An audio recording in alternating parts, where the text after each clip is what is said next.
This is Matt Hurt at Obsessive Viewer on Twitter. This is Tiny at Obsessive Tiny on Twitter. And this is ObsessiveViewer.com's The Obsessive Viewer Podcast.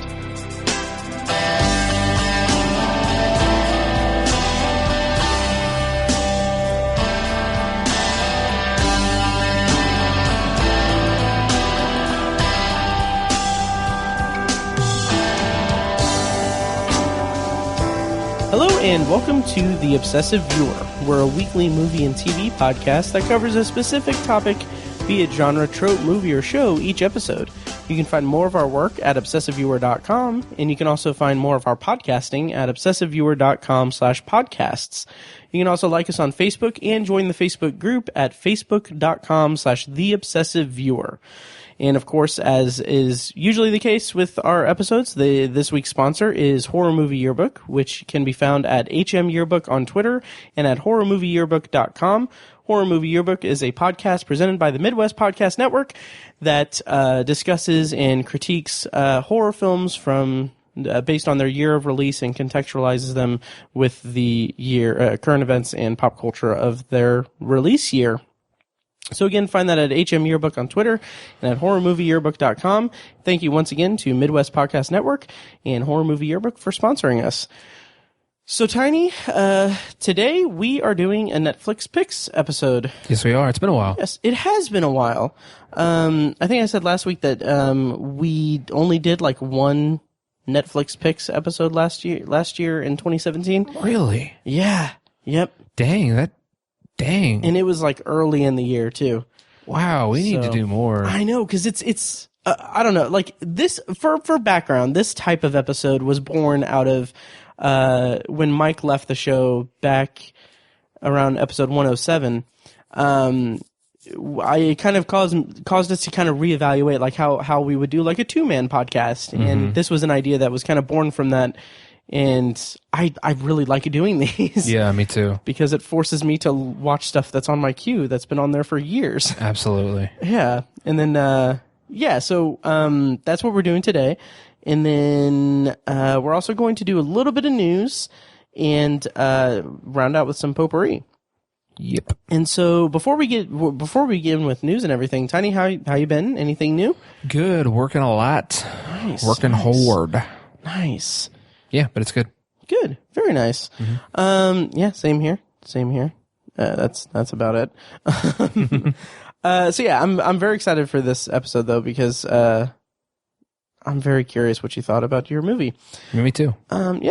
So anyway, but before we begin with that, we do have a piece of news. First of all, I think I mentioned this last week, but I have made a very big concentrated effort to get my Letterboxd account up to date and where I want it to be and everything. And I've finally done that, and I'm so excited about it. Mm-hmm. So Letterboxd, if you're not familiar with it, it's like an online social networking site specifically for movie lovers and people who like the conversation of movies. So we use it to log our movies watched and everything. Tiny, you, for all of last year, last year was the first year that you used that primarily to log your movies? It's my only source for logging movies. Interesting. Yeah. Interesting. Yep. Nice. And yeah, I've had it for like a year and a half. I usually just plug in the information that I have I use Evernote to track my movies, but now I'm just making it more my go-to thing to post like what I watch there. And like, it's really good because you can write like little blurbs and stuff about the movies and rate them and everything. So like part of what we do here is I started the blog Obsessive Viewer back in 2013. And then when we started the podcast, I did the podcast and blog in tandem. And then eventually it just kind of snowballed. The podcasting snowballed. So I don't write really at all anymore, write reviews. So having like Letterboxd is a nice little outlet to write like my thoughts on movies and everything. So anyway, you follow us on Letterboxd at Obsessive Viewer and at Obsessive Tiny. And then also on that same note, I put together, I actually paid the $19 to do a year of Letterboxd Pro, which basically takes all of your movies, your viewing and everything, and compiles stats and everything. Nice. And I went back and I logged every movie that I've watched since 2013. Man. So right now on Letterboxd, you can go and look at every movie I've watched in the last 5 years and running, and you can check out my top 10 lists of each year and everything. So essentially, I have now put every single movie that I've watched and everything, and all the stats and data and everything there since the inception of this podcast. Jeez. So that's super exciting. So how much was the premium? $19 for a year. $19. Yeah, for a year. Mm-hmm. I almost want to do that. It's worth it, honestly. Yeah, just to do the same thing. Mm-hmm. Put all my stuff in just to centralize all of it. Because it's really cool because it's just, I mean, it's pretty much straight. Like if you you logged all your movies for 2017, you pay the $19, it's going to compile, like it's just going to automatically do it. Like you will be able to go and see how many movies you logged, how many hours you viewed. Like It has it broken down by top actor, top director. Oh my gosh. And if you go to mine and you go to all-time viewing stats, that has since 2013 and running. Yeah. And if you scroll down to top actor, do you want to guess who the top actor is that I've watched since the inception of this podcast? Ryan Gosling? Nope. Adam fucking Sandler. No. Yeah. Oh, that son of a bitch. And it's like 30 movies. Oh my god. And the second is Samuel L. Jackson with like 25, I think. That's better. Yeah, much better. Yeah. And do you want to guess like what the? And I'm gonna eat my words here. Do you want to guess what the number one movie of the last 5 years? It is 5 years, right? Yeah, starting January of 2013. The number one movie that I've watched the most times. Dark Knight? No. Sunshine? Well, actually, Dark Knight Rises is tied for the top one, I think. Ooh. Yep. Not Sunshine. No. I don't know. Star Wars: The Force Awakens. Yes. Welcome to the dark side. I know, right? But yeah, it's just, and like today, and at work, I was just like, I had a tab open on my browser, and I just had Letterboxd open. I was like sitting there reading reviews and commenting on them and stuff. It's such a cool thing. That's awesome. Yep. Yeah, that makes me want to do that, but taking the time to compile all that. It is incredibly time consuming. Yeah. And plus, like when you post in Letterboxd, like you yourself, you haven't you don't rate the movies, which is also really cool. Like it's a cool function because it's like let's see, I can check out my movie, like the spread of like ratings and everything that I've had. But what's cool is like I have these lists. Like I created a list for each of my top 10 lists from 2013 to 2017, and like just the interface of it, like creating the lists. Like look at how it's set up. Oh my god, look at how it's set up here, Tiny, because it's like it shows the movies, or like it shows like a list and everything, and then has like the background is the top movie, and you can go year by year. Oh wow, that. It's very cool and very clean, right? Oh man, that's awesome. Yep. And as an added bonus, if you want to check out my profile and everything, I did just compile a list of all the movies that we have reviewed on the Obsessive Viewer as like the main topic for the week was the review of that movie. So we had I have a list specifically for that, and then at some point, if I find the time to do it, I'm going to make a list of all the movies that we have covered in Potpourri section. And the reason for that is that my goal is to compile a list of movies that I need to see that like you or Mike or Fecus or someone else has brought up as potpourri that I haven't seen. So yeah, you're snorting. First of all, I'm doing this. Okay, nice. I have to having looked through this. Nice. So the movie that The Dark Knight Rises is tied for her second most watches. Oh God, is Pitch Perfect. Okay, that's awesome. Now I'm not going to. I'm not going to defend that because it's a great movie. Yeah. But yeah. What was number 5? 21 Jump Street. Oh yeah, that's right. Yeah. Yep. Yeah, Adam Sandler, Samuel L. Jackson. Mm-hmm. Bill Hader. Interesting. Yeah. Well, he's in, he did voices for Force Awakens. That's true. So I think he's credited, I think. That's right. So that might be why Bill Hader. Yeah. And then Tom Hanks, Jonah Hill, Seth Rogen, John Ratzenberger. Yep. That's so cool. I know, right? And like, if you scroll up, also top director is Steven Spielberg. Nice. Nicely done. Yeah, and then like also like, did you see like these? Like they have the list, percentage of the lists. Yeah, that's very cool. It's very cool. Like for our listeners, they have basically your list progress, which it has 6 different lists that it tracks your progress through, and those lists are the Letterboxd top 250 of all movies, of which I've seen 29%. Oscar Best Picture winners, which I've only seen 27%. The IMDb top 250, which I saw 46%. Edgar Wright's 1,000 favorite movies, which I've seen 20% of. The Sight and Sound top 250, which I've seen 10% of. Oh, God. And the Box Office Mojo all-time top 100, which I've seen 66% of. Nice. So, yeah. That's cool. Very cool. Yeah. Oh, yeah. And, like, you can go, like this is all-time stats. So it's like a life in film. You click that, and you go each individual year. Right. And it's like, oh, God. Like, so far in 2018, I've watched 28 movies, written 10 reviews on Letterboxd, and I have spent 55.5 hours watching stuff. Wow. In 2018. Yeah. So the long and short of this is I am very much single. Nice. So yeah. Anyway, great. That's great. Yeah. Yeah. So definitely, $19. It's not bad. Yeah. So anyway, that's enough talking about Letterboxd. But okay.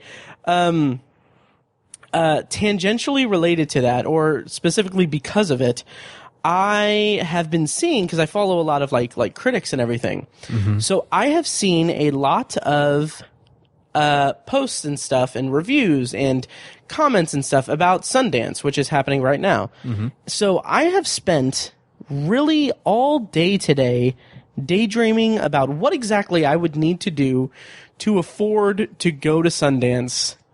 And I think it might actually be doable. Nice. Provided that I can get press credentials, but I don't know. Like I'm honestly, because I actually just heard a rumor that we're getting, for my company, we're getting a pretty big bonus this year. Nice. Which is awesome, because last year we got a big bonus, but that was I only got part of it because I started the job that year. Right. So this year it's also like it's a comparable bonus, but I'm getting paid for the entire year of it. So it's going to hopefully be big. But I'm thinking like, okay, I can just put money aside, not touch it, and then like end of the year, like book the stuff and hopefully do that. But that's a very long shot but it's something that I definitely want to do that could potentially happen in 2019, but also could really be pushed to 2020. Yeah. Yeah. But look out for my GoFundMe campaign. Yeah. But hey, obsessiveviewer.com/donate if you want to help me get to Park City, Utah. Totally. In the winter. So I had one other news thing that I was going to bring up, but I'll just wait until you go to your potpourri because it's tied to that. So so this week we're doing Netflix picks, which if you listened last week, or if you didn't listen last week, it's where we basically open up our Netflix queues, trade phones, and we each one of us pick a movie for the other to watch. So last week, Tiny, you picked for me The Place Beyond the Pines by Derek C. in France. Yes. And I picked for you the documentary They Call Us Monsters from 2016. Yes. Yes.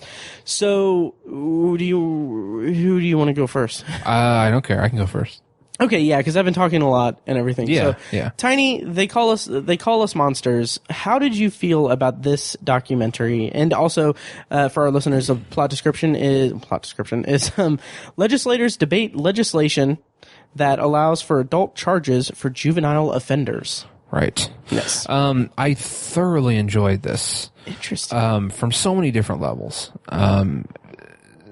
some of those being that, you know, I have very skewed, but I would think decently well-informed opinions on law enforcement and like criminality and stuff like that, and legislation regarding those things, because I wanted to be a cop for a long time, and I have a degree in criminal justice, and so I've actually studied it a little bit. So from that level, and then a level of just filmmaking and like a premise for a documentary, and then just a human, from a very human level, I guess I'll say that. Mm-hmm. So I think the documentary, first of all, just to start with the premise, it's a great idea. This guy kind of decides to just teach a screenwriting class at a juvenile prison in California, and he has these 4 kids sign up, and they work on writing a screenplay, and he's gonna basically shoot the movie. So that's a cool idea, and that's perfect for a documentary. I think it's a great premise and all that.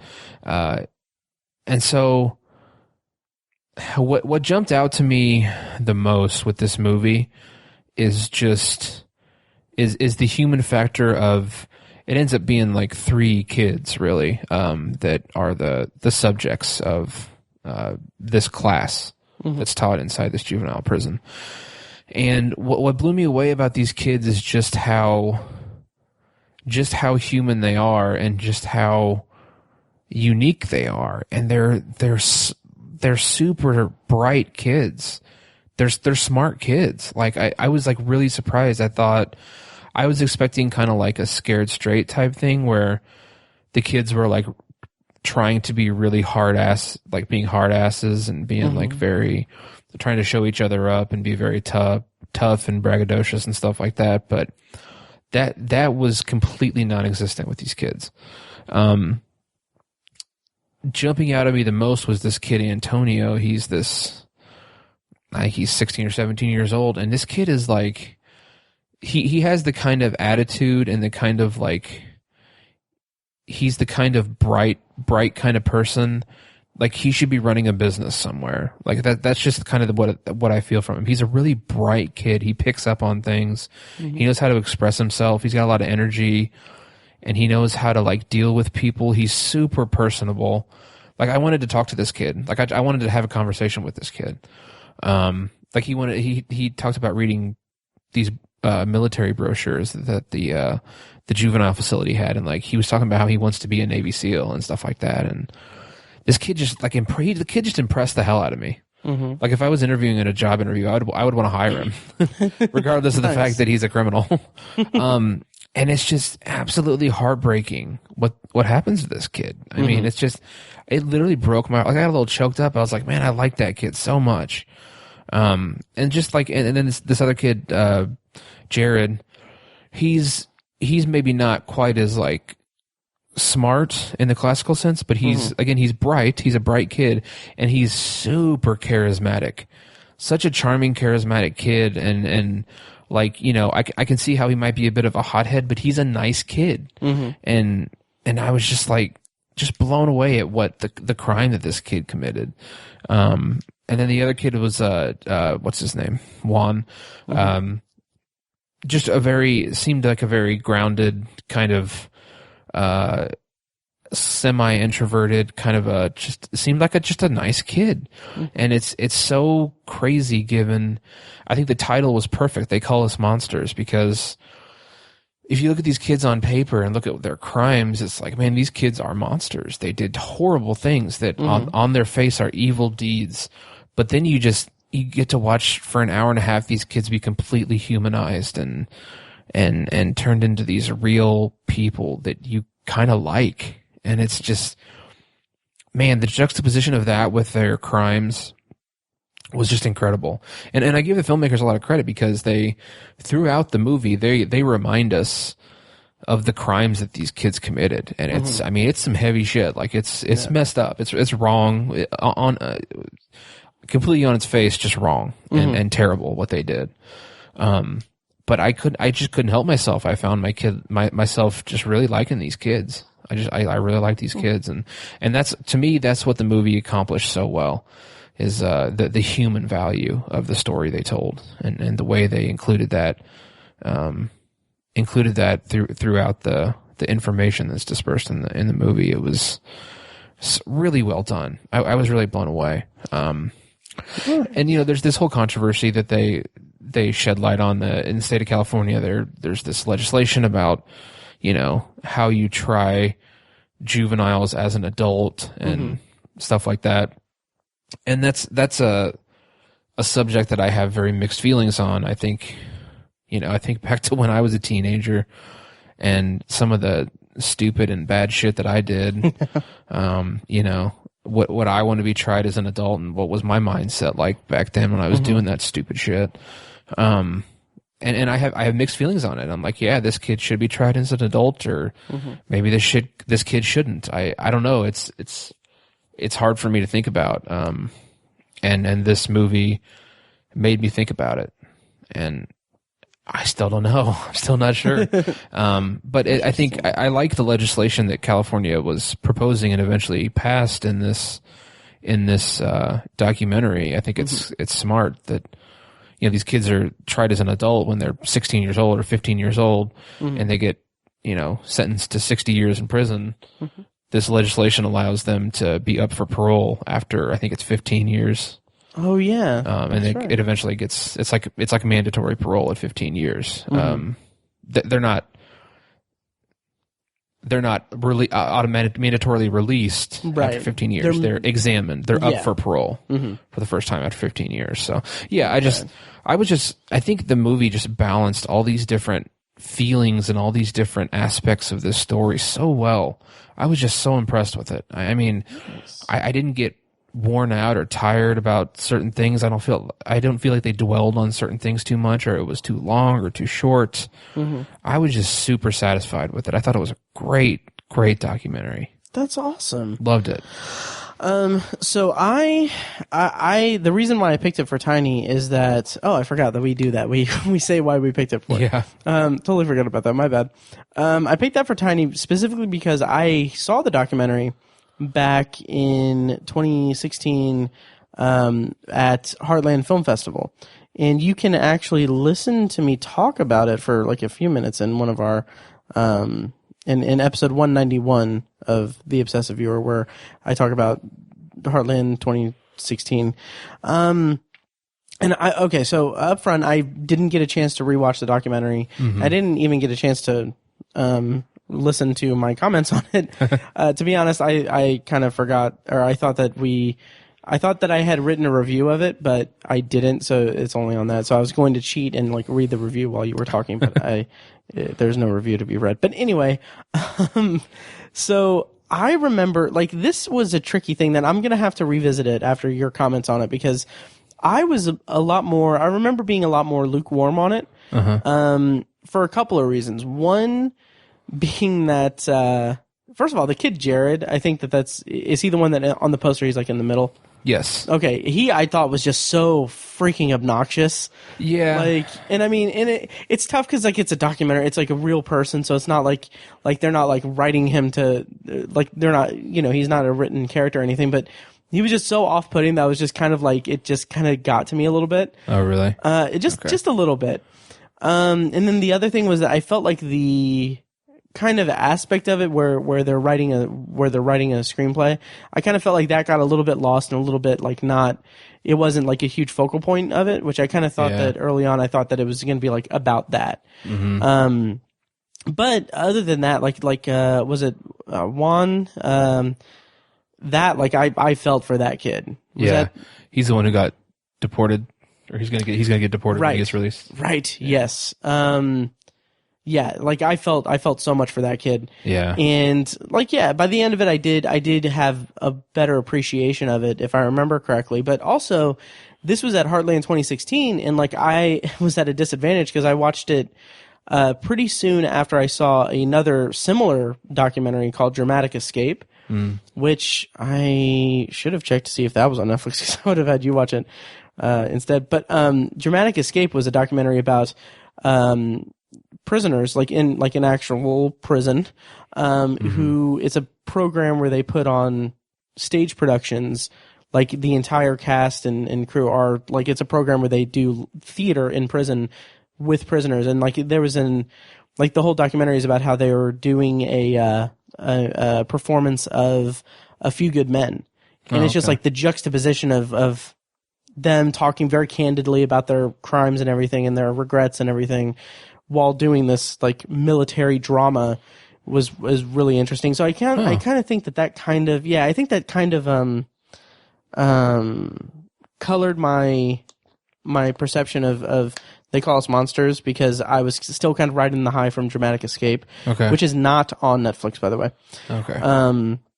So I'll have to revisit They Call Us Monsters under a different lens and see how I feel about it. But speaking of Heartland, by the way,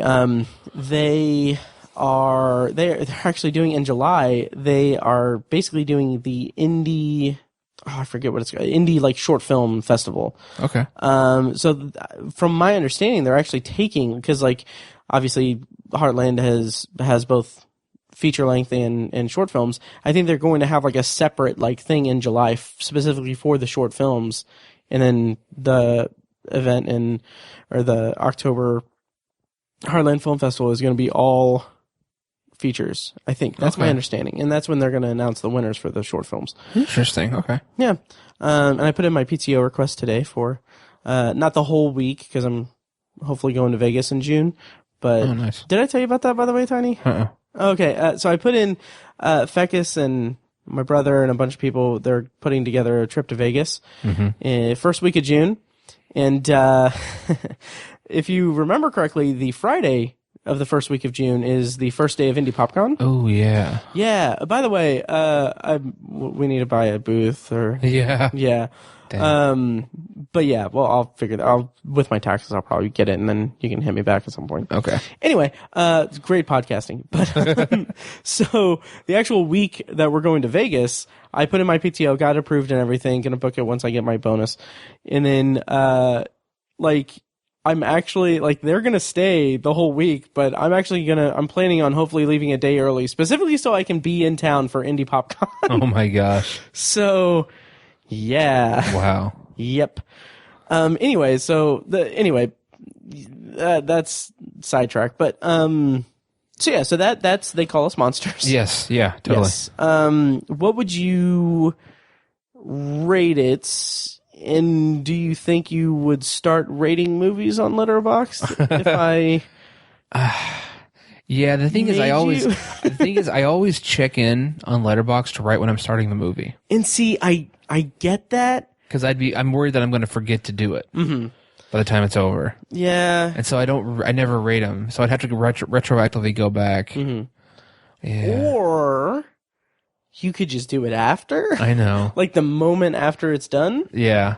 And that's what I do. Like with that's what I'm going to have to start doing. Yeah. Like with the movie that I saw last night for Potpourri, I basically just, like, the whole movie I'm sitting there like, okay, I kind of wonder what I'll rate this. Okay, maybe this is not a best practice of it, but I'm just like, this is probably, I have like an idea of how I rate movies and everything on there. And then like after it's done, I immediately go to Letterboxd and I'm like, okay, rated, write a little blurb. Okay. Yeah. But anyway, I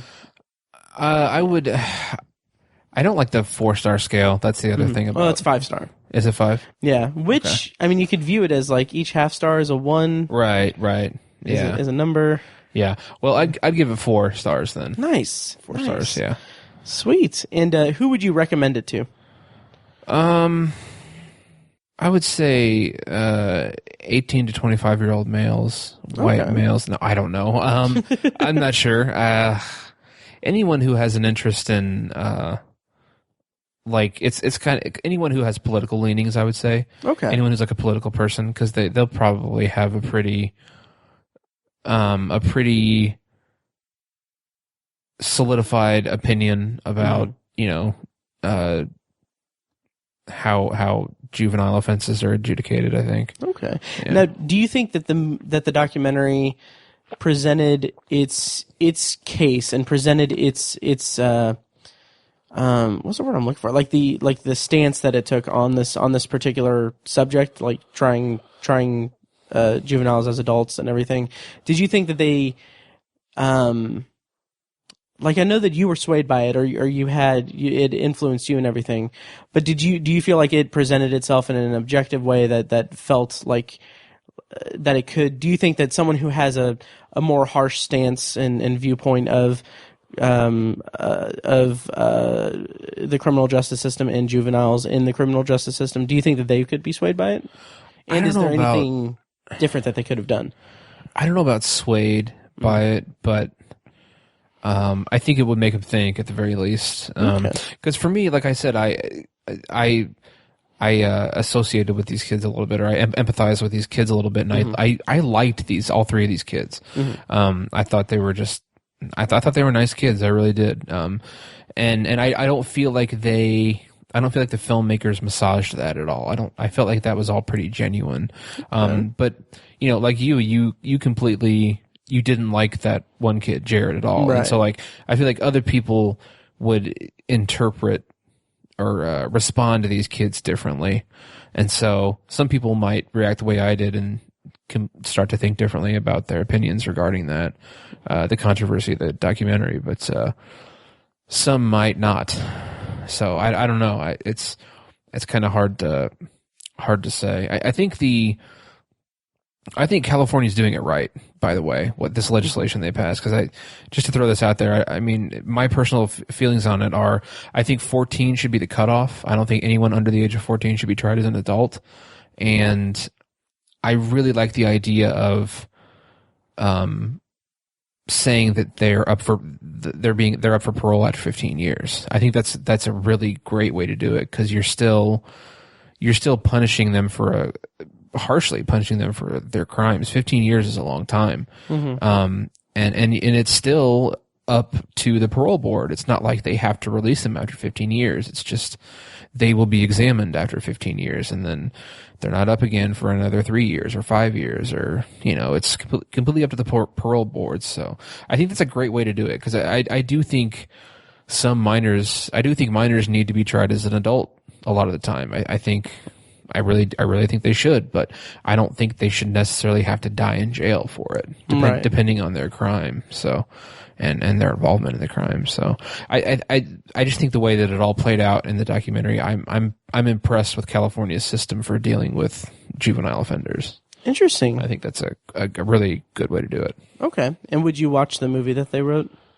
I would, yeah. Nice. I would. I don't remember much of it. It's something about a girl and a breakup or something. And a kid. No, it's about a kid who's kind of in a troubled home a little bit. Oh, okay. With a single parent, and he kind of falls for this girl, I think. Oh, okay. It was kind of disjointed. I didn't follow it all. They had a lot of not conflicting ideas, but they had a lot going on, I guess, when they were writing the screenplay. Okay. They tried to cram a lot into the movie, it felt like. Gotcha. Okay, and then finally, what's the worst thing that you did as a child that you would have gone to prison for?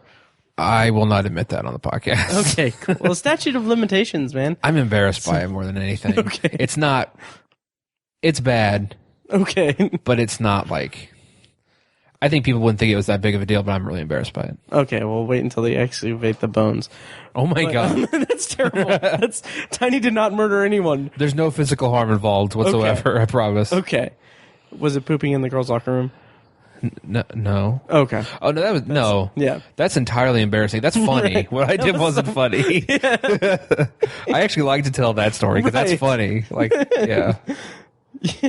I like the idea of just leaving the listeners okay. Yeah. They don't need context. Nope. Yeah.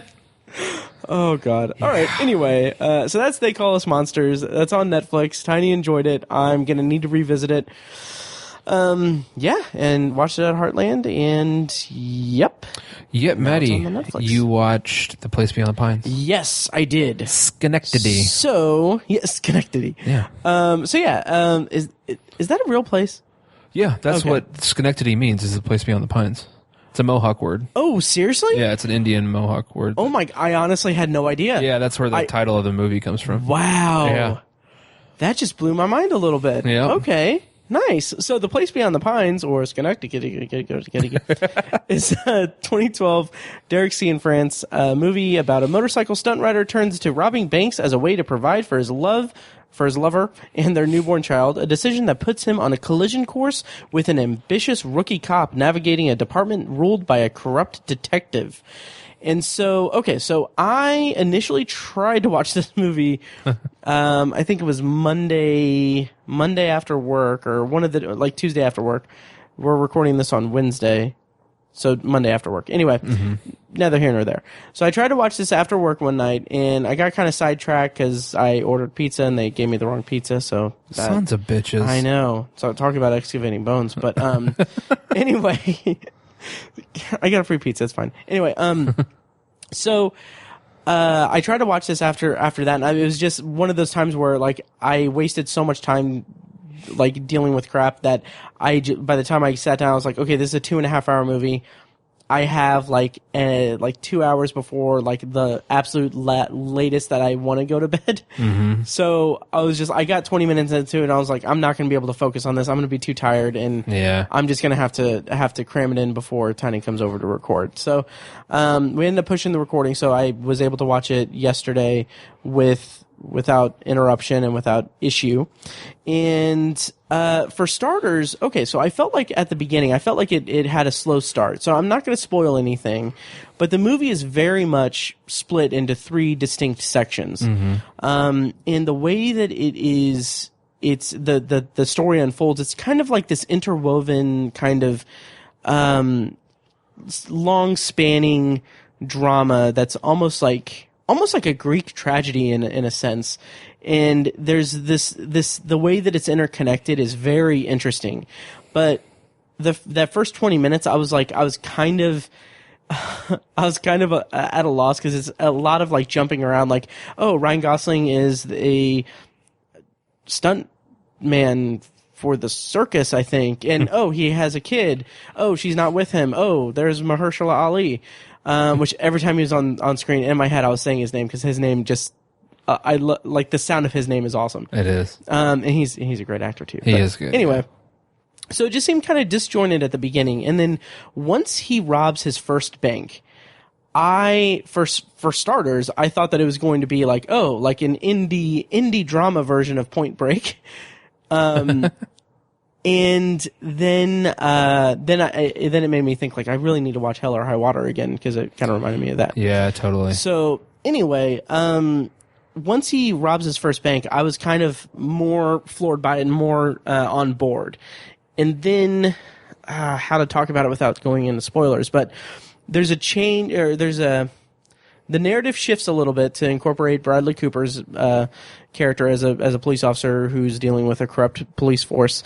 And then that, like, it drug just a little bit in the middle there, but once I realized like exactly what they were doing and the way that these characters were going to interact and the way that certain actors were going to be introduced into the movie, because like Dane DeHaan and Emery Cohen are both in the movie, and they're both great. And like in that third act, it's really great. And like as soon as I kind of caught up with the movie, I was like, oh, I know exactly who this character is going to be. Yeah. And yeah, by the end of it, it was just, I was really taken with it. But I don't want to skim over the middle part there. So there's this whole like plot line with Bradley Cooper, and his father is Harris Yulin, who is this judge, and then he interacts with Ray Liotta's character as this corrupt detective. And the stuff that they do, it's not like a focal point of the movie per se. Like it's not like they're going to different things, and it's not like the Shield level of corruption. It's like there's one thing that's depicted, and then it's kind of like Bradley Cooper wrestles with it throughout the movie. And the thing that they do is like that's just such a messed up thing. Like the what's introduced to introduce them as corrupt cops is really messed up, and the way that it connects with the rest of the movie is just, I love that kind of long spanning story that bits and pieces come into play later and throughout, like in surprising ways throughout it. So it kind of feels like at a certain point it kind of feels like you're watching an entirely different movie, and then the movie that it was in the first act kind of creeps back in certain aspects, and then kind of goes away again, and then comes back in a big way in the third act. It's like that kind of ebb and flow of story really makes it feel like an organic, like genuinely personal story, because you feel the way that these characters react to this, and the way that they piece together how everything is interconnected with each other, and the way that they react to that is really dramatic, and it's really in tune with what the viewer is seeing. Like, because you see a character that sees something and then pieces together what this picture means to him as a character, and to like someone else as a character, and they put together like all the pieces while you are sitting there. Well, granted, you know all the pieces are there, but you know the weight of what they're putting together, and it just really makes for a really compelling last half of the movie, really. And having said that, the way the movie ends was a little bit, I don't know, it kind of felt a little bit crazy. Like I wasn't quite up to speed with it. Like I wasn't quite alongside it by the ending, but it was still thrilling and very interesting. And the movie has a lot to say about fathers and their relationship with their sons, and how their relationships can impact their sons in significant ways, or their inactions can impact them in significant ways as well. Right. And I mean, all the performances were incredible. Bradley Cooper's great. Dane DeHaan, Emery Cohen, they're both great. But Ryan Gosling, like, I don't want to give too much away, but he's not as central a figure in this movie as you would expect. Right. But for as limited amount of screen time as he has, his presence is still felt so much in this movie. Right. And like the pressure that has to carry on him as an actor, to give a performance that's worthy of catapulting the story forward is incredible. Like it's incredible that he was able to achieve that, and that's not to discredit like the other characters, because they obviously have to pick up the emotional, not slack, but they have to, like, their performances are informed by Ryan Gosling's character's actions and his character itself. So like they have to kind of play off this character that isn't even there, while also respecting the weight of like the character's actions and decisions and everything throughout the rest of the movie. It's just like, it's such a really fascinating balancing act to have this story that's contingent on this actor that is not present throughout most of the movie, but his presence is still there, in subtext. Right. Yeah. His character was like the very like devil may care archetype kind of. Mm-hmm. Yeah, I agree. I think he was really like a really strong character. Yeah. And Derek Cianfrance, he previously directed Blue Valentine, which I love. As heartbreaking as that movie is, like Ryan Gosling and Michelle Williams are incredible in it, and just the weight of their relationship dissolving before our eyes and going through hardships is just really fascinating. But what Derek Cianfrance, like, I think I liked Blue Valentine quite a bit more than The Place Beyond the Pines. That's nothing against The Place Beyond the Pines, but they're very different movies. But one thing that I really liked, or another thing that I really liked, was that the bank robbery stuff in the first act. So Ryan Gosling robs banks, and then he kind of there are a couple of scenes where he is riding his motorcycle very fast through the city streets. Mm-hmm. And it's like there's one particular like chase that I like, the kind of the filmmaking sensibilities that Derek Cianfrance brings to it. It's not like a big budget like Hollywood like chase sequence through a residential neighborhood and cemetery and stuff like that. It's like it's filmed like this kind of indie drama filmmaker would film it. It's very shaky cam. It's very kind of like in the moment with the actors, and it's like it really moves really fast and really. It's okay. Tiny, do you remember the movie Narc with? Yeah. Who was in that? Was it Scott Speedman? I don't know. It was Ray Liotta. Ray Liotta. Yeah. Okay, so Busta Rhymes. Oh yeah, Busta Rhymes. I don't know why I remember that. Anyway,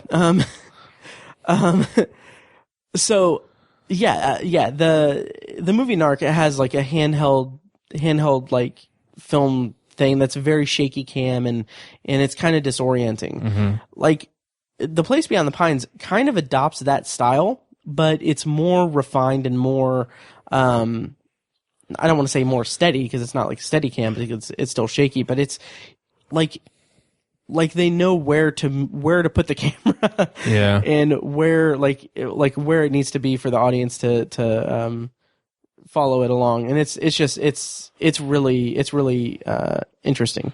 Yes, totally.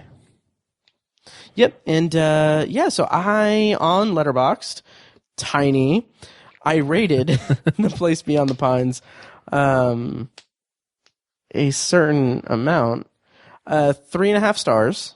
Okay. And a like. So my kind of rating system is that anything from half star to 3 stars can be technically not really liking it that much, but then 3 stars to 5 stars would earn like a heart that I like it. I don't know. Okay, I got you. But yeah, anyway, that's cool. Yeah, so like there's like 3 stars and no heart means that like okay, I kind of liked it but not loved it. Okay. Yeah. So anyway, that's The Place Beyond the Pines. It's on Netflix. Derek C. and France directed it, and it features Mahershala Ali. It does. Yeah. Yeah. I'm not sure why I picked it for you. Okay. Just because I know you hadn't seen it. Mm-hmm. And I kind of wanted to force myself to rewatch it. Nice. Did you? No. Oh, okay. Because honestly, I don't remember it that great. Okay. I remember a decent amount of it and some of the high points and the major points of the plot and everything, but yeah, I need to watch it again. And it's been like 6 years since it came out. Right. I just remember reading about how Derek C. and France came to Ryan Gosling and like was telling him about it, and he was like, "Oh man, yeah, that sounds great." And I think Ryan Gosling actually had the idea he wanted to like break the record for most artificial tattoos on a character in a movie. Oh, really? Yeah, and Derek C. and France was like, yeah, that kind of makes sense. That'd be cool. It fits with the character. And once they started filming, like on the first day, Ryan Gosling was like, I've made a huge mistake. Because it took like 2 hours to put them all on or whatever. That's awesome. Yeah, I just remember reading that and I was like, that's funny. And I liked that aspect of it. Nice. It made me respect Ryan Gosling because he cares enough. He cares so much about certain...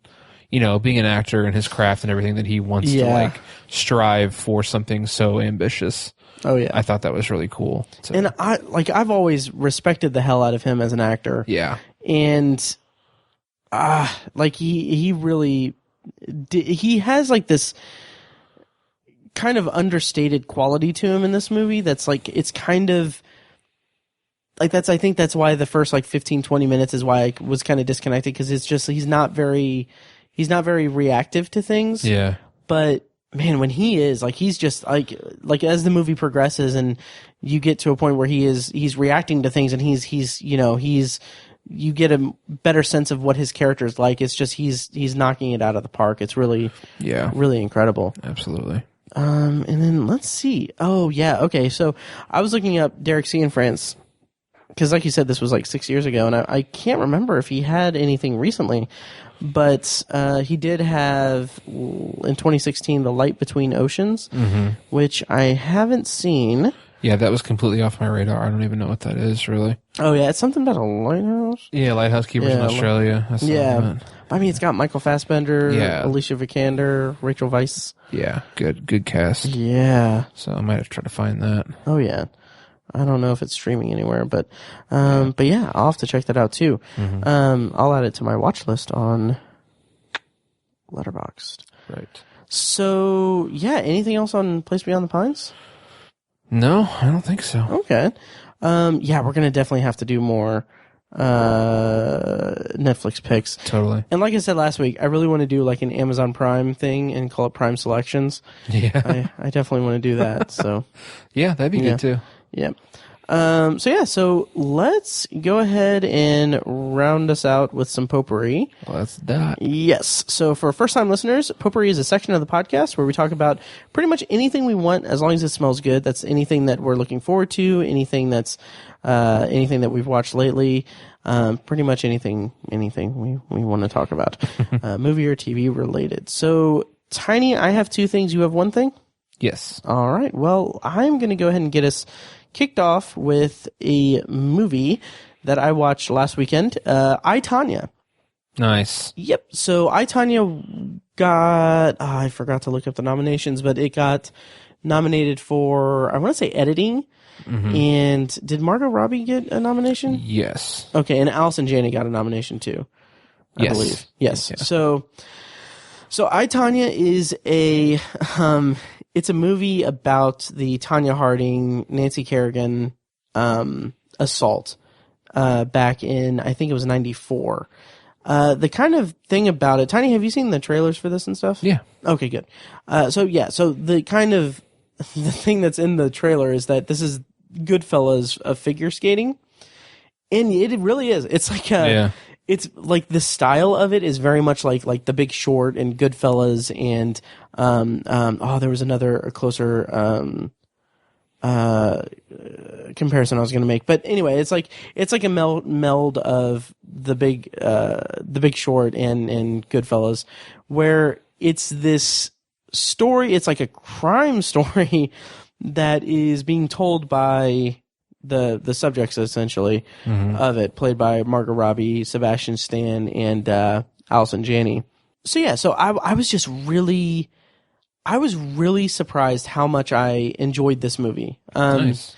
Yeah, so it, like I said, it felt like Goodfellas meets The Big Short, and it's very much kind of tongue in cheek in a very interesting way. So, it basically chronicles, it's from the point of view, it's focused on Tonya Harding. So there's not much of Nancy Kerrigan in this movie at all. Right. And that's not really, I mean, I kind of came away from it thinking that, okay, well, that's kind of problematic, but also the movie itself is about Tonya Harding. And like, while, yes, Nancy Kerrigan was a victim of an assault that she broke her knee, it's still kind of the point of the movie is to depict a certain truth of Tonya Harding, essentially. So, the movie flat out breaks the fourth wall at a few times, just basically like having characters saying like, "Oh, I didn't actually do this," or "Yeah, oh yeah, she actually did that. She did this and this."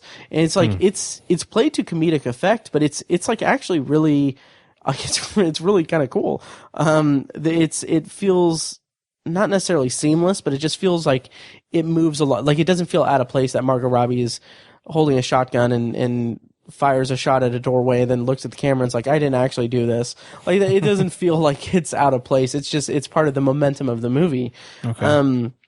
And for as much fun as it is, because Tonya Harding, I don't know how familiar you are with the story and everything, and Tonya Harding as a character or as a person. A little bit, but not much. Okay, so kind of like the main like point is that she is a champion figure skater, or like a very talented figure skater who is in this world of figure skating that is presenting like a pristine view of it's figure skating. Like, it's you know, they want a certain type of woman to be the top of it, and she is this kind of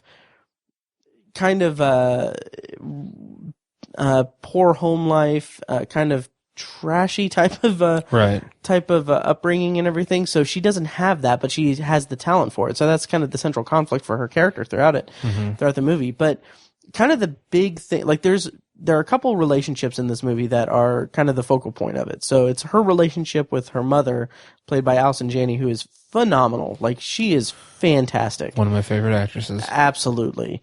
And it speaks highly to Margot Robbie too, that she can keep up with her. Yeah. And like, they're both very, very, very good in this movie. And then, so there's that relationship where Allison Janney's character is like this overbearing parent who's basically teaching her that abuse is normal, and in order to shape her into a champion. And then the other side of it is that Tonya Harding it's her relationship with Jeff Gillooly, who they had an on again and off again marriage. Mm-hmm. But the thing that really elevated this movie for me was the relationship between Tonya and Jeff, in the way that both Sebastian Stan and Margot Robbie were great in it, but the way that the movie depicts the relationship, because they're at the center of it. It's like this kind of Coen Brothers-esque portrayal of this crime, and everything. That it's kind of brilliant, because it paints everyone involved as just the biggest moron. Yeah. And that is to such high comedic effect. Like the character who steals the movie is the guy who plays the quote unquote bodyguard of Tonya Harding, who is a complete buffoon and really just an absolute idiot. And it's so funny. But that comedy element that is based in truth of what really happened, they show, at the end of the movie, I was like, okay, they had to embellish that bodyguard character, the Sean Eckhart character. Mm-hmm. But in the credits, they show actual footage of the interview that they recreated in the movie, and it is exactly on point. That's awesome. Yeah, but that alone is great. That makes it a fun, entertaining movie. But what really elevated this movie for me, past that, was the way that it doesn't shy away or glamorize or play the abuse as soft. So it's very much like an abusive relationship between Jeff and Tonya, and it's not played for comedic effect or anything like that. It's treated with respect and the harshness that it needs to get the point across and everything. Mm-hmm.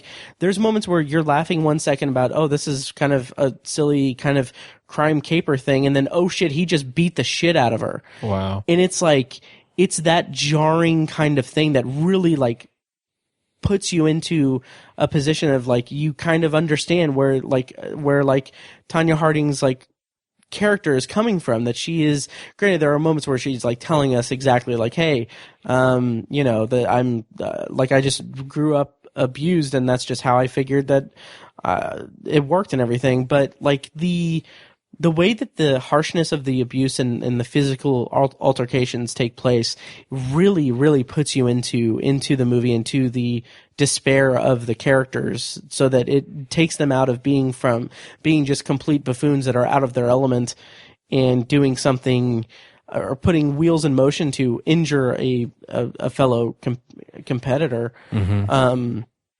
It elevates them from just buffoons doing that to actual complex characters that you can kind of feel for, especially Tonya Harding. It kind of has a favorable light on Tonya Harding. Okay. And another side of that is that it's kind of, this is the rise. This has happened all at the rise of the 24-hour news cycle, and it's just about the press that occurred, all the press that swarmed this case, right, and everything. And there's some interesting things being said in the movie about,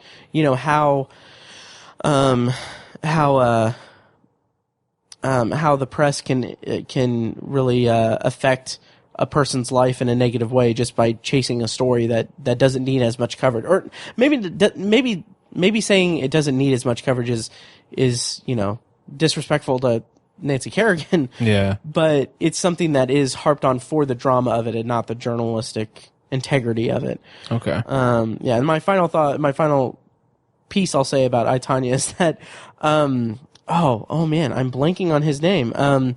He was in the villain in season 3 of Boardwalk Empire.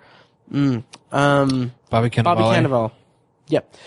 He has this weird, he's in this movie, but only as one of the characters that's telling the story, or it's he plays a journalist for Hard Copy, which you see, like, hard copy. That's like, I forgot that was a thing. Yeah. And like, he has these talking heads where it's kind of hilarious because he's got like spray tan and like spiked hair. I don't think he has like frosted tips, but he might as well. Yeah. But it's like he looks like kind of douchey and ridiculous. Huh. But he's commenting on the journalist side of it and the media attention side of it, but it kind of feels like that's kind of out of place. Like, it kind of feels like it's more, because the other people that are not necessarily narrating the movie, but that they cut to and everything is Allison Janney's character, Margot Robbie, Sebastian Stan, and the actor playing Sean Eklund. So people that are involved in it, and then you have this one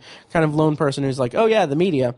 So yeah, but that's not even really a complaint. It's just a comment on it. But Okay. Overall, I really enjoyed I, Tonya, and I thought that it depicted a serious subject, a couple serious subjects with in an engaging manner that I found entertaining and shocking in the same vein. Okay. Or in the same way. Nice. So yeah, so that is I, Tonya, and Tiny. Yeesh.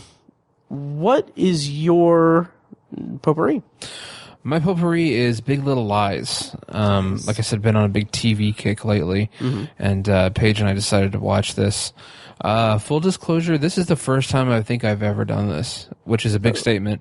We binged the whole thing in one night. Nice. It's only 7 episodes, but still, I mean, we started watching it at like 8 o'clock at night. We stayed up till 3:30 in the morning. Wow. Which we don't do. I don't stay up that late anymore. Right. You're an old married couple. Yes. Yeah. Like, by definition, you're not allowed to stay up past like 1 a.m. Exactly. So I was tired, but I was like, this is so good. And then also, full disclosure, it's freaking amazing. It's really, really good. Nice. The best thing about it, hands down, are the performances. So Who are the actresses in it? The 3 leads are Nicole Kidman, Reese Witherspoon, and Shailene Woodley. Okay. Who play the 3 kind of main leads. But then I wouldn't even necessarily call them supporting characters. I mean, I guess they are, but they're so prominently featured, they feel like lead characters. Laura Dern and Zoe Kravitz, and then the kind of male leads are Alexander Skarsgård and Adam Scott. Oh, nice. Yeah, and so the performances are just out of this world good. I mean, so the show, it won 4 Golden Globes. Okay. It won for just best limited TV series. And then Alexander Skarsgård won, Laura Dern and Nicole Kidman all won Golden Globes, which are all completely deserved. So I was glad to see that. And then Reese Witherspoon and Shailene Woodley were nominated, but didn't win. So the performances are just absolutely incredible. The story is kind of about these, like, primarily upper class, not even upper middle class. I would just say they're just upper class millionaire families who live in Monterey, California. Okay. And, they have some of the best schools in the country and shit like that. And it's just kind of about, the depiction of what appears to be like a perfect life. But, no one has the perfect life, or sometimes your perfect life is a lie, which is kind of one of the taglines of the show. And it's about, like, their kids get into this crap at school, and they're like young kids, like in kindergarten, first grade. Okay. And it turns into, like, these mothers with these big egos kind of fighting each other on behalf of their kids, stuff that happens at school. And it kind of goes from there. And it's a pretty kind of, like, on the face, a standard story, but it's the setting and the characters that turn it into something extraordinary. And I cannot credit and tout these performances enough. They were all just so perfect. This is the best work Alexander Skarsgård has done by far. I've always thought of him as, like, I mean, he's a decent actor, whatever. I was never overly impressed with him. Granted, most of my frame of reference for his work is the show True Blood, which I do not think was a good show. Right. I only watched him for 2 seasons on that, so that was most of his body of work was. That's what I thought about when I thought of Alexander Skarsgård. Mm-hmm. I liked him in God, what was that movie called a couple years ago? Battleship. No, frack. What was that movie called? I don't know. It was about like activists. He was in it with Ellen Page and Britt Marling. I can't remember. Oh. I don't remember what that was I remember called. you saw it. Yeah, you actually wrote a review for the website about that. I did. I liked it. It's a good movie, and he was good in it. Yeah. I liked him, and I was like, wow, I didn't know he was gonna be a good actor. And then he was in the Tarzan movie. He was fine. Looked great as Tarzan. And so I just didn't have a very an especially high opinion of him as an actor. But this completely changed that. His character has a couple different extremes that he extremes of certain characteristics that he goes to throughout the show. He can go from being like this really cute and loving and charming father when he's playing with his 7-year-old sons. It's very cute, and it's like you're like, oh, that's funny, that's nice to see, to just the complete polar opposite, intense, mean, violent, horrible person, just awful, evil person. And it's just amazing how he jumps between those two.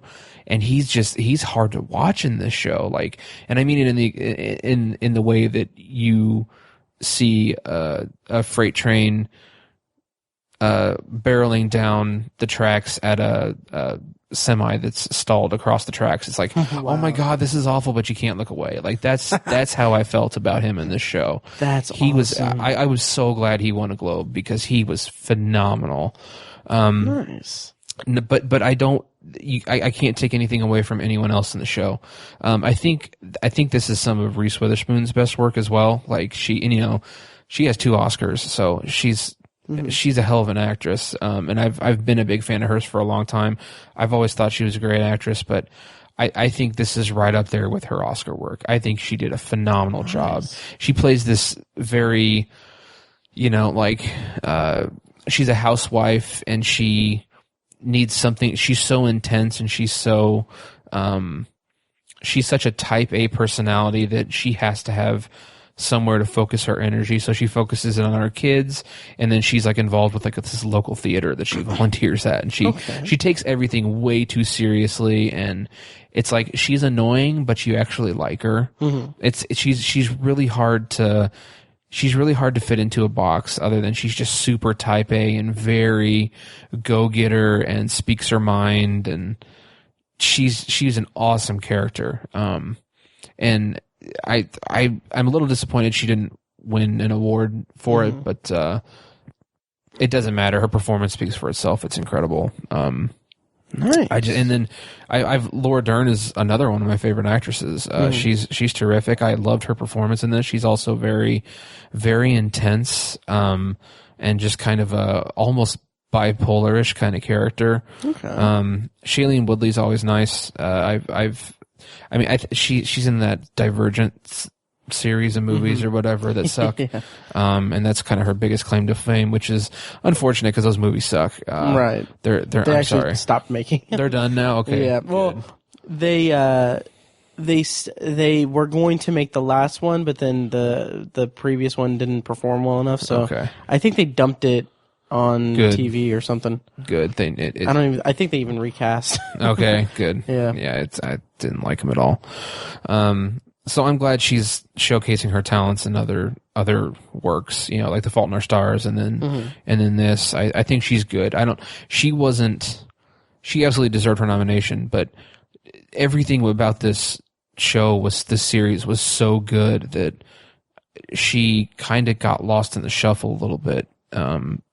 At least in my experience. I don't know if anyone else feels the same, but she was good too. But Nicole Kidman looks amazing for a 50-year-old woman, which is commented upon within the series. And that's kind of part of her character. It's almost like that was worked into her character. I really loved her in this. She has kind of this like battered woman.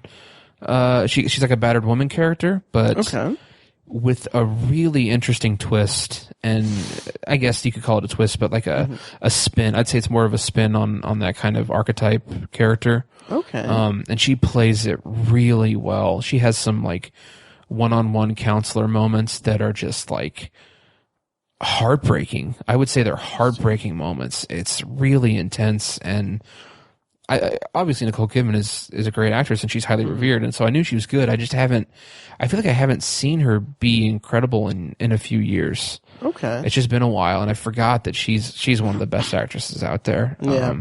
And she hit it out of the park with this. Nice. So Zoe Kravitz also did a really good job keeping up with all these incredible actors. I hadn't seen her do a lot. What was she recently in that I've seen her in? I think she's in the Divergent series. Okay, I haven't seen it. She's in oh, hell's bells. She was in X-Men. Was she in Days of Future Past? That's probably what I'm thinking of then. I don't remember. I don't know, but I haven't seen her in a lot, and I haven't haven't really developed an opinion on her. But she, you know, working with these level of heavy hitting actors, she held her own really well, and I was impressed. And with her. she was in Mad Max Fury Road and First that's Class, right, yeah. she was in Mad Max. Yeah, forgot about that.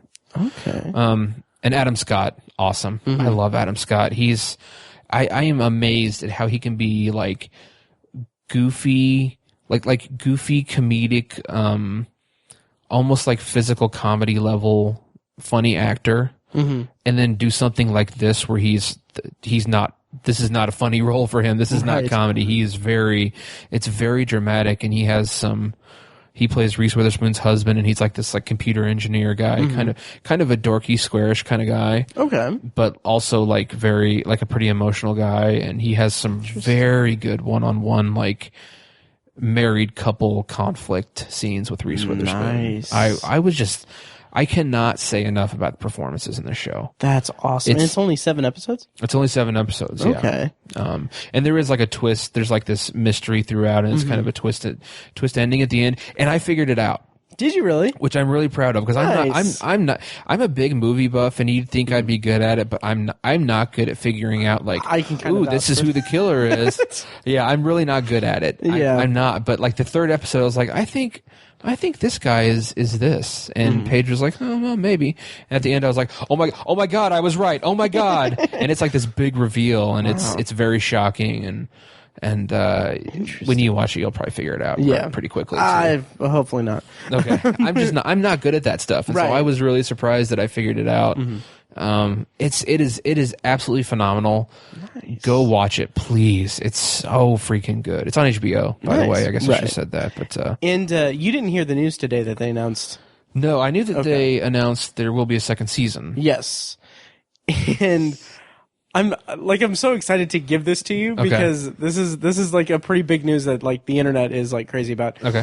They cast an actress for season 2. Okay. Meryl fucking Streep. Holy shit. Yeah, right? Really? Yeah. Damn. Which that's kind of amazing. That's a huge deal. Yeah. Has she ever done like any TV? I don't think so. I think maybe like I could see like maybe a limited series thing, or like early in her career, maybe. Yeah. But wow. Yeah, Meryl Streep. That's amazing. Who'd have thunk it? Yeah. Yeah. So like I saw that and I was like, and after seeing like her performance in the post, I'm like, yeah, I'm definitely gonna have to check out Big Little Lies. It is incredibly good. Nice. I mean, I thought it was going to be like a limited series, or like a mini, which is the new term for a mini series, right? And like I've always said that Band of Brothers is the best mini series of all time. John Adams is a close second. This is a close third. Really? For me, it's that good. Wow. I was blown. I'm going to watch it again at some point. Like, wow, that is awesome. It is really freaking good. My God. Yeah. Like, stay up till 3:30 in the morning. Good. Right. So I have at the start of this year. Meryl Streep was in Angels in America TV miniseries. Okay. But. Yeah, so the beginning of this year, I made a list for maybe the first time that I'm actually taking it seriously, at least. I made a list of like 2017 movies I want to catch up on. Okay. And because in listening to our past episodes, for year in review episodes, every episode I'm like, oh, I'm going to need to check that. I missed that and everything. every year I look and see like the previous year I did not catch up on hardly anything. Yeah. So that this list has expanded to include, and this is just me being me essentially. It's my in Evernote. It's on my radar. 2018. That's the name of it. Okay. 2017 cleanup has a whole bunch of lists of 2017 movies. Okay. Then Sundance 2018 are movies that I'm seeing as being played at Sundance that sound interesting. Okay. I have a whole list of wide releases in 2018, and then finally I have TV shows, and I just added Big Little Lies to that. So Nice. So it is on the docket. Make it a priority. Oh yes. So yeah, anything more on Big Little Lies? No, please watch it. It's so good. Okay. So all right. good. I might. Yeah. When I do watch it, I'll bring it up, and I'm only going to refer to it as Big Little Eyes. Nice. Oh man. I don't know how I'll rank it between. I don't know how I'll rank Big Little Lies with Friday Night Lights. But God. Anyway, well, as we were watching it and like the title popped up, I kept thinking of like the '80s song that's like, "Tell me lies, tell me sweet little lies," and I just kept thinking like, "Tell me lies, tell me big little lies." That kept popping into my head. Okay. Which is a really obscure reference. It sure is. I don't even know what that song is. Like I don't even know.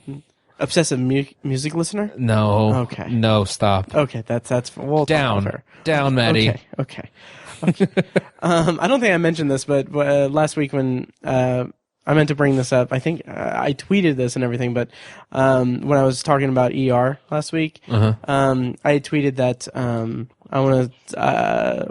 I should start an ER podcast, and it would just be called To ER is Human. Yeah, that's right. That's fucking great. I know. That is such a great. I know.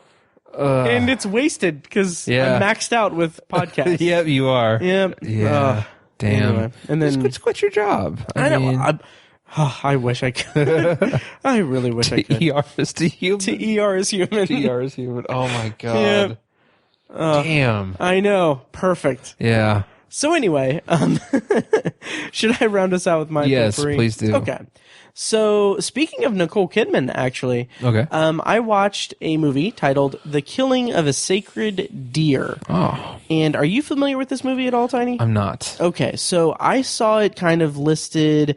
This was one of those movies that I kind of saw mentioned kind of toward the end of 2017. So I thought like, oh, this could be like an Oscar contender or something, but it's not quite. Mm-hmm. It's man. Okay, so I watched this movie probably about. I finished it maybe 22 hours ago at this time. At the time of this recording, I still don't know what exactly I saw or how exactly I felt. So this movie is directed by, I'm going to butcher this guy's name, Yorgos Lanthimos. I think you did a good job. That's pretty good. Oh, thank you. Yeah. So he did The Lobster, I think a year or two ago, which Fecus actually saw that and really didn't like it. Okay. I was intrigued to see it, but I didn't get around to it. And then he also did Dogtooth in 2009. Okay. Did you ever see that? No. Okay. So, and he's done some other movies, but none of which I've seen. So this was The Killing of a Sacred Deer was my introduction to it. So, I'll read the plot description that I'm seeing on Letterboxd now, but a teenager's attempts to bring a brilliant surgeon into his dysfunctional family take an unexpected turn. So this movie has Colin Farrell as a surgeon, and his wife is played by Nicole Kidman, which I do agree. She looks amazing for 50. Yeah. And then basically they have a couple of kids, and there is a character named Martin, played by Barry Keoghan. I'm sure I'm mispronouncing that. He did appear in Dunkirk. He's one of the guys. But anyway, so this movie is so bizarre to me. So it is, how to put it into words. So this is a movie where basically this Martin character, this kid, is befriended by Colin Farrell's character. And so he kind of inserts himself into Colin Farrell's family and his life at home. And they have like a connection that's kind of revealed later, but I won't go into it. But so he kind of inserts himself into his family, and like Colin Farrell and Nicole Kidman and their two kids, like they live this kind of idyllic kind of life, and like they have this very nice house. They like everything is all pieced together and perfect and everything. But then basically this kid inserting himself into the lives of the characters throws a wrench in it that goes into some very strange, like basically like Twilight Zone-ish kind of ways. Like it's kind of like I don't even want to touch on that per se, but basically it becomes like a Richard Matheson style story. Like kind of similar to, like, did you ever see The Box with Cameron Diaz and someone else? Maybe. Yes. Okay. I did. Yes. So that's based on a story by Richard Matheson. Oh, okay. That was previously adapted for an episode Marsden. of James Marsden, right? Yeah. But it was also it was also adapted in the 1980s Twilight Zone. So anyway, so the most I'll say is that the plot of that movie is kind of similar to what happens in The Killing of a Sacred Deer, only a little bit more complex and just kind of really messed up. Okay. But the kind of like, so you have this kind of somewhat supernatural, kind of like crazy plot that has this character that has to make, that is being like that this character has like the foot on the throat of another character, figuratively speaking. Okay. So like that is an interesting like psychological thriller premise and everything. But the thing that I couldn't really connect with, or that I couldn't really reconcile with the movie, is the kind of style of the overall movie. So there are good and bad parts. So like the camera work is really gorgeous. Okay. Like there are scenes in the hospital where Colin Farrell works where you get like this, like it's an interesting juxtaposition because you get this wide angle view of just Colin Farrell and another character walking down a hallway. So it's this kind of like, it does this weird like mental trick with your mind that you're seeing this enclosed space, but it's a wide angle, so you see like everything around it. It's like you see both sides of the hallway. Like there's sounds like Kubrick a little bit. And that's yes, and that was my next point. Okay.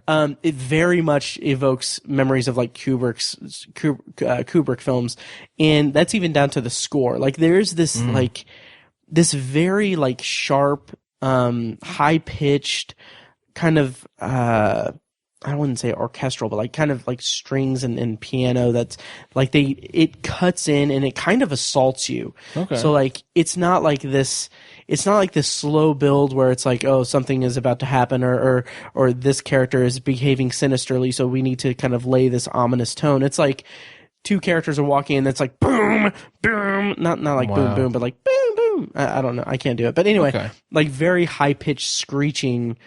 And it's like, it's to the point where it's like, you kind of like, I had trouble like reconciling that. I kind of hated it, but it was also like, it was kind of effective as a tool for the tone of the movie. Huh.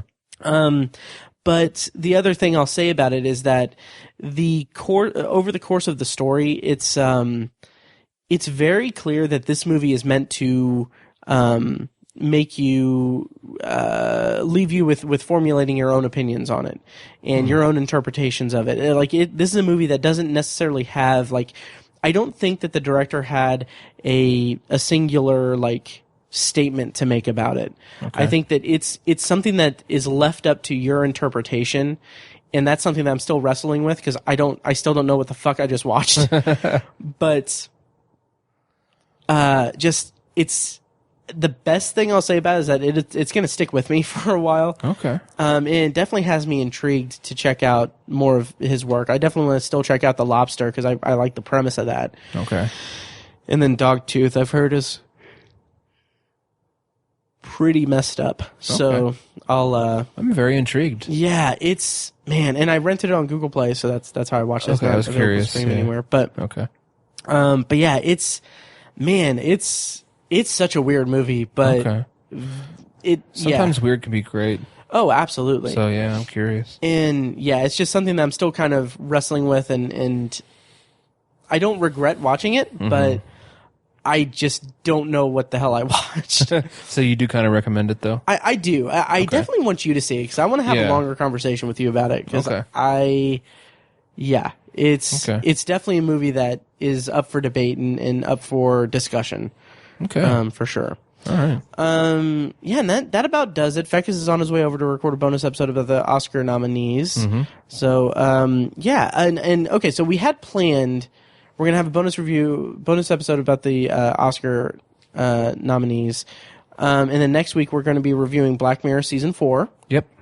Super excited about that. Me too. And then also, if you want to listen to episode by episode reviews, check out my side project, my solo podcast anthology, which I'm reviewing Black Mirror episode by episode. But Tiny, I wanted to throw a little bit of a wrench in our plans. Okay. And see if you wanted to, maybe not instead of a Black Mirror episode, but alongside a Black Mirror episode. Did you want to do this again with Amazon Prime? Do a Prime selections thing? Okay. Sure. Good, because I already have my list up on my phone. I don't know if I really have like a watch list. Oh, interesting. Okay. Yeah. That's fine. Can I pick something? You could just pick watch? something from Prime for me to watch. Okay. Yeah. As long as it's free, included with Prime. Yeah. Oh, yeah. Okay. Okay. So let me go ahead and pick one for you, and then I'll show you my list, and we'll you'll watch it. Okay. Or you'll pick one for me. Let's see. What have I watched lately on Amazon Prime? Yeah. Okay. So I've picked what you're going to watch, and I'm going to show it to you in a second, but I'm going to preface it by saying that I'm going to make you watch this specifically because I just recently watched it. I didn't bring it up in our extended potpourri because I didn't really know exactly what to say about it, but I did watch it recently, and I kind of want you to see it so we can have, we can actually bring it up, and I'm curious about what you'll think of it. Not that I necessarily loved it or anything, but here it is. Do you want to read the title? Because I know you haven't heard of it. Marjorie Prime. Yes, Marjorie Prime, Okay. which is a movie that I rented on Google Play and then realized was on Amazon Prime. But yeah, I won't say anything about the plot or anything. I'll just let you go in cold. And Okay. And yeah. And so Tiny is going to watch Marjorie Prime, and then he is going to pick a movie for me. Do you just want to take a look at my list just to see if it's on there? With the one that you picked? Yes. It's not on here, but I saw something else I'm going to pick for you. Really? What was the first one? Tell me. Yeah. Okay. The other one I was going to pick for you is The Lost City of Z. Oh, is that not on my watch list? I didn't see it on here. Really? Okay. Yeah. Okay. But instead, I am going to pick for you. Can I look at it and read it? Yes. Okay. Oh, conspiracy. Okay. I talked about it on the podcast. You did? Yeah. Okay. What's the length of it? I don't think it's that. Okay. Because, Marjorie Prime's like 95 minutes. Oh, okay, good. Yeah, it's an HBO movie. It's also on HBO Go. Yeah, because Amazon has that deal with them, right? HBO. Yeah. Okay. I think you'll like it. I thought it was phenomenal. Nice. Okay. Incredible cast. Oh, yeah, Stanley Tucci's in it. Yeah, and Kenneth Branagh. Yeah. Oh, gosh, why can't I think of his name? The King's Speech. Colin Firth? Colin Firth, thank you. Nice. Okay, yeah. It's great. It's very good. Nice. And I can't believe that Lost City of Z was not on my list. Yeah. Oh, I need to watch Moonlight. There's so many movies on here that I need to watch. Because I'm just curious what you'll think. I'm not sure if you're going to really like it that much or not. Conspiracy? The Lost City of Z. Oh, okay. I'm just curious. I'd be curious to hear how you reacted to that because I liked it, but it wasn't. I think it was an honorable mention for me this year. Yeah, that it was about right. I know it was an honorable mention. Okay. I know it's not good enough for my top 10, and I almost felt a little guilty about making it an honorable mention, but I just thought it was a pretty darn interesting story, and so it stuck with me for that reason. But anyways, Conspiracy, I'd be surprised if you didn't like it. Okay, interesting. Yeah. I will definitely watch that, and I think just going through the list, I think my potpourri, when we do that, it's going to be something that I'll watch on Amazon Prime, so I'll definitely want to check it out. And yeah, I'll have an Amazon Prime specific potpourri. Okay. On next episode. So yeah, Fence is on here. Moonlight. Yeah, I knew Moonlight was on there. Free Willy. Free Willy. Yeah, there's so much here. But yeah, so we have our Prime selections for next time, and then we'll also be talking about Black Mirror season 4 probably, and yeah, probably do more. I'll throw more stuff at you, Tiny, for us to do. Okay. So, all right. Well, that will do it for this episode of Obsessive Viewer.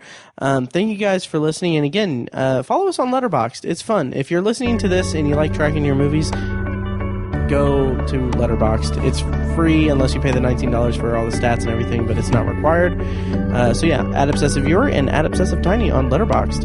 And Tiny, any parting thoughts? No.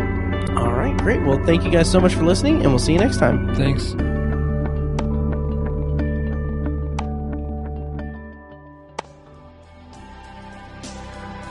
Thank you for listening to The Obsessive Viewer, presented by ObsessiveViewer.com. You can find more of our episodes at ovpodcast.com, and you can subscribe to the show on iTunes, Google Play, Stitcher, or anywhere else podcasts are found. If you'd like to support the show, the best and easiest way is to leave us a rating and a review on iTunes. More ratings and reviews means it'll be easier for people to find the show in the highly competitive film and TV podcast genre. It also provides us with valuable feedback on the show. If you'd like to donate to the podcast, you can make a one-time PayPal donation at obsessiveviewer.com/donate or become a patron at patreon.com/obsessiveviewer for recurring donations with different reward tiers. Every donation goes toward paying the fees to keep the podcast running and is greatly appreciated. For official Obsessive Viewer merch, including shirts, mugs, notebooks, phone cases, and more, visit our TeePublic store. You can also buy other great TeePublic designs in our store, and we'll get a small commission on the sale. You can find a link to the store in the show notes of this episode and at obsessiveviewer.com/donate. The Obsessive Viewer's theme song is An Eclipse of Events and is provided by Loudlike from their EP, Mistakes We Must Make. You can find that and more great music from them on iTunes, and like their Facebook page at facebook.com/loudlikemusic. Any and all feedback on the podcast is encouraged. We love to hear from you guys. You can contact us by emailing podcast@obsessiveviewer.com or by tweeting us @obsessiveviewer, @obsessivetiny, and @IamMikeWhite. You can also like us on Facebook and join the Facebook group at facebook.com/theobsessiveviewer, where you can take part in discussions and polls between episodes. For more podcast content, check out Anthology, Matt's solo podcast, where he's reviewing The Twilight Zone as a first-time viewer and exploring other classic and contemporary science fiction anthology TV shows. You can find Anthology at anthologypod.com and anywhere podcasts are found. For book lovers, you can check out our sister site at obsessivebooknerd.com for book reviews, author spotlights, and a general celebration of reading. Finally, if you're philosophically curious, check out Tiny's side project podcast, The Secular Perspective, which explores the concepts of faith, religion, and existence from the perspective of secular hosts Chad and Amanda. You can find that at thesecularperspective.com and subscribe to the podcast on the app of your choice. Once again, thank you so much for listening, and we'll see you next time. Kitty!